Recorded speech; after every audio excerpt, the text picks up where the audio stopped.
Semuanya, perkenalkan nama aku Alicia Marsha Agustin dengan NRP 50172510005. Berikut merupakan KTM saya.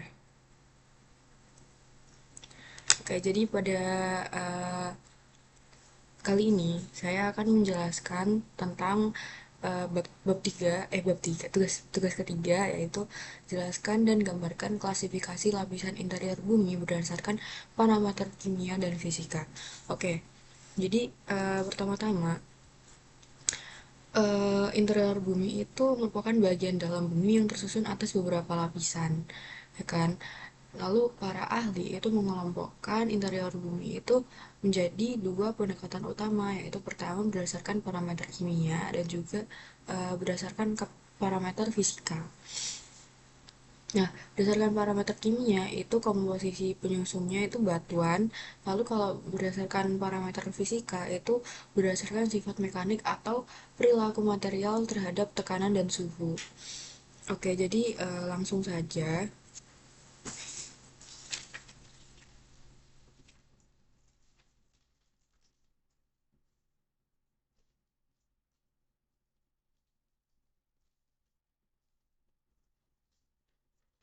Oke, saya gambarkan.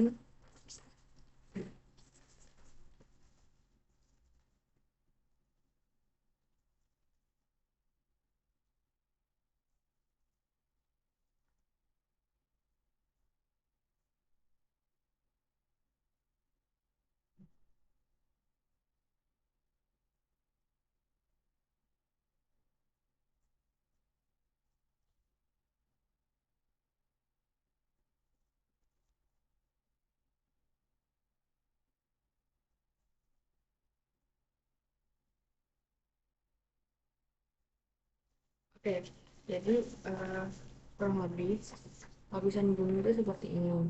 Jadi yang apa namanya, parameter, kalau dilihat dari parameter kimia itu lapisan terluar itu ada di sini, itu ada kerak bumi.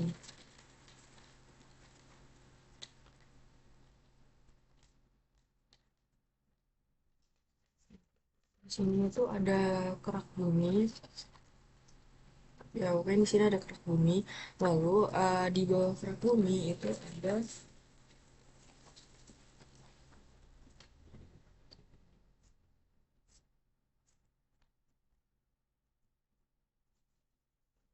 di bawah kerak bumi itu ada mantel. Lalu di bawah mantel itu ada inti luar.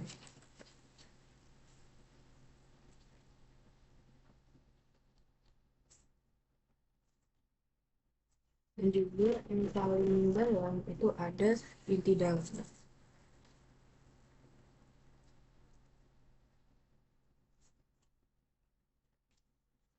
Nah, jadi apa itu namanya, komposisi kimia utama dari kerak bumi yang paling luar tadi, kerak bumi itu ada kerak benua, dan juga dibagi dua lagi, ada kerak benua dan juga kerak samudra gitu ya. Lalu lapisan terluar bumi atau kerak bumi itu tipis, lapisan terluar dan tipis, lalu dia itu tersusun dari batuan beku, sedimen, dan juga metamorf gitu.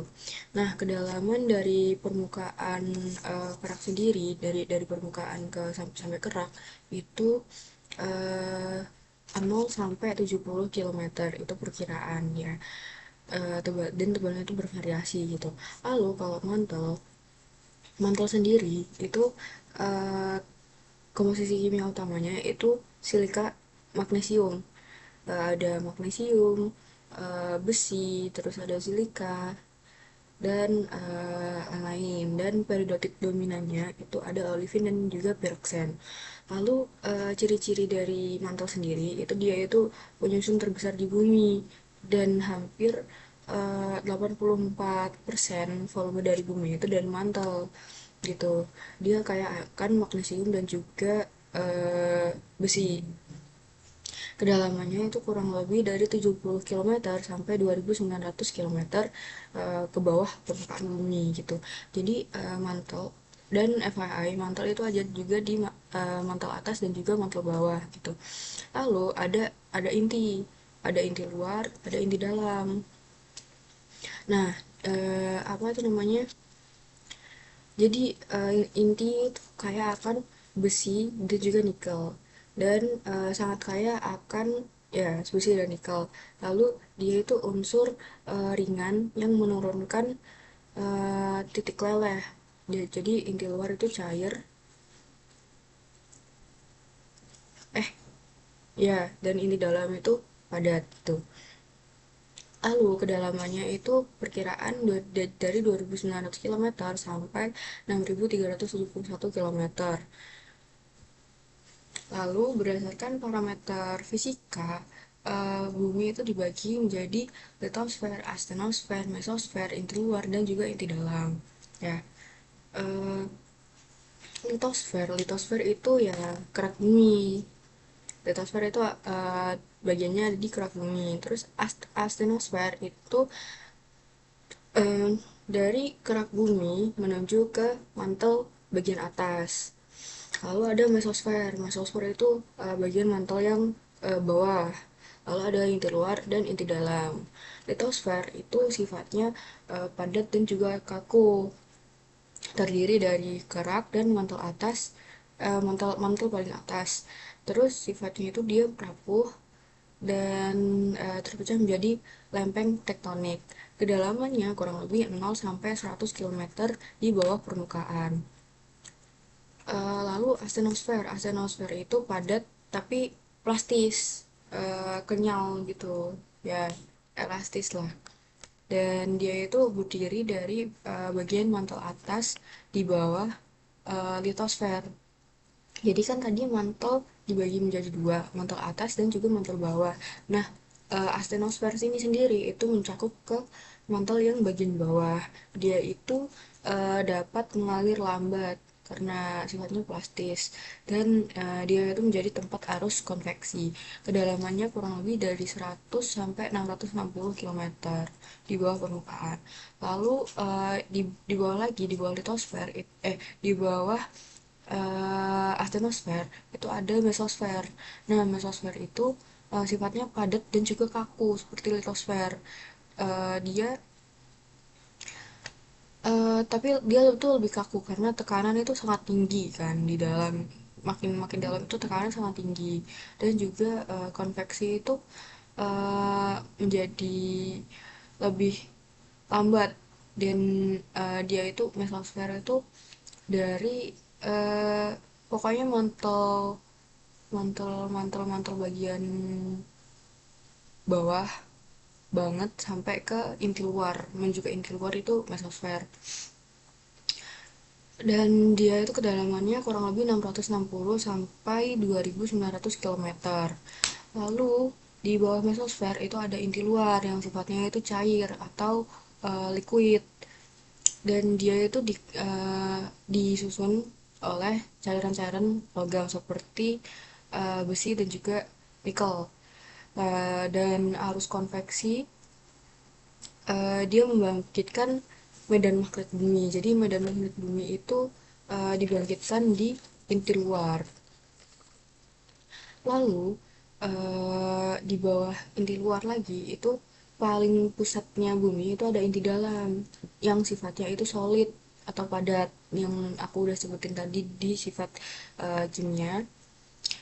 Jadi dia itu padat karena tekanan di dalam bumi itu benar-benar sangat tinggi gitu ya, tekanannya sangat tinggi. Meskipun suhunya sangat tinggi tapi tekanannya juga sangat tinggi gitu. Lalu kedalamannya itu diperkirakan 5.150 sampai 6.371 km di bawah permukaan bumi. Oke,